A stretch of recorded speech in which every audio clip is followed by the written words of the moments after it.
Господи, благослови. Ну, вот все наши претензии к миру,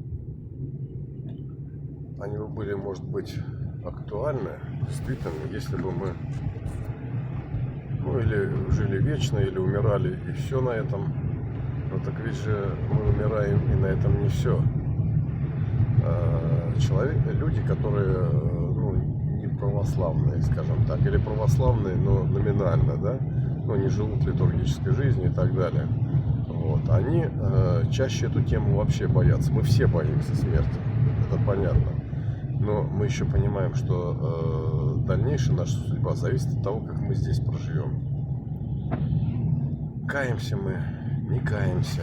Вот это вот очень важный момент. И поэтому помоги, конечно, Господи, всем это разуметь,